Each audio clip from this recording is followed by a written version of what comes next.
Y'all, our next storyteller is Dustin. I met Dustin for the first time tonight. I just like the cut of his jib, so he's going to tell a story. No. Dustin is a returned volunteer from Azerbaijan who served from 2010 to 2012. He's been very active in the Houston community, and his service literally has continued to impact him to this day. He's going to tell us a little bit more about that. Dustin?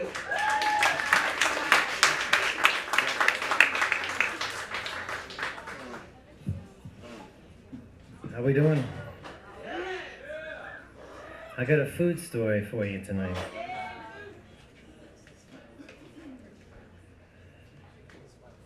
So I was raised on Rotel. Most of my meals began in a box.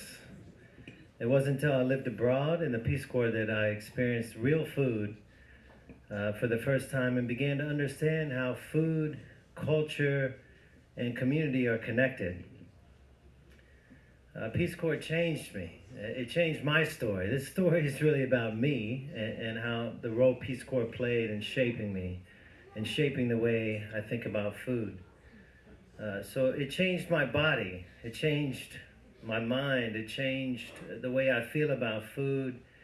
And it's inspired me to start a business focused on real food.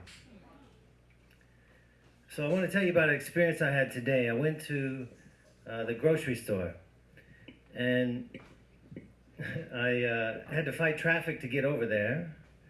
Then I had to fight for a parking spot.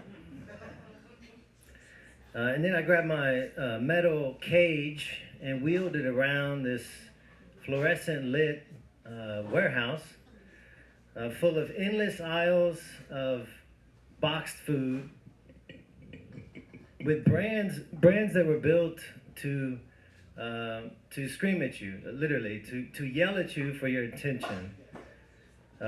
It's not a great experience, and it's not a natural way to interact with food. But I didn't know that. But y'all know that, because outside of the U.S., grocery shopping looks very different. You shop in your neighborhood, around the corner at the local butcher, the local baker, the local fruit stand. You get to know your neighbors there, kind of a Cheers effect, right? They all know your name.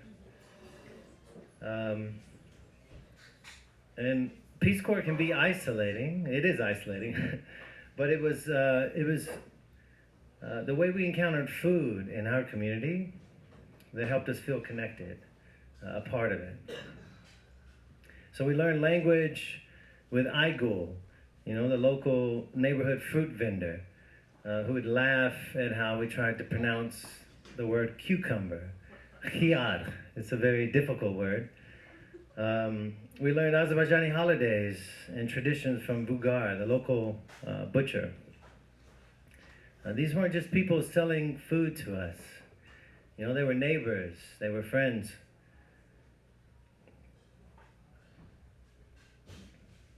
And we knew them because we engaged with them daily. That's what's unique.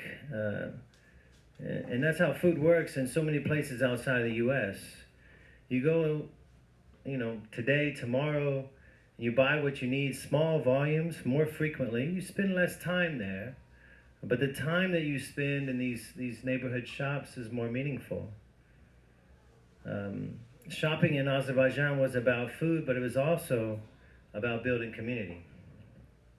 So not only did food help us connect with the community that we lived in, it also helped us, it was a vehicle for us to connect with the other volunteers that were sharing this experience with us.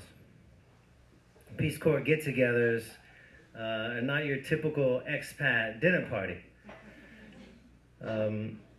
We were outside chopping veggies, maybe with a goat in the background next to a barn where tobacco was air drying. And when Peace Corps volunteers got together in Azerbaijan, and I'm sure everywhere, everyone is expected to contribute. You peeled something, you chopped something. You didn't need special skills. You grilled something, you brewed something, you baked something, you did something, or you didn't get invited back.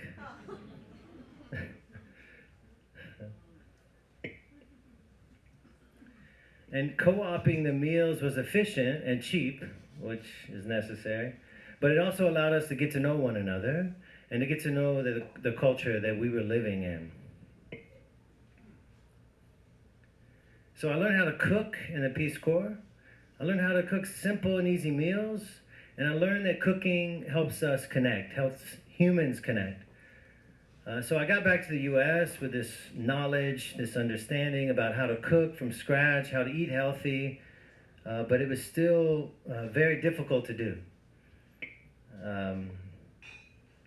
Because of the lifestyle that we live here, right?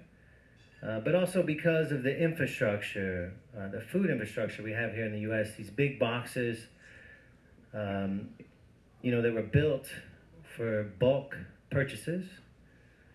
Long supply chains that prioritize durability and perishability instead of taste and nutrition.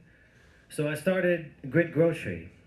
It's a neighborhood grocery concept that focuses, that uses food trucks as storefronts and is focused on real food, local food, and community in order to offer Houstonians, but also Americans, across the country an alternative to make it easier to eat healthier, to connect with your community. The story of food and grocery in the U.S. is changing, and because of my Peace Corps experience, I get to play a small role in that. Thank you all very much for your time.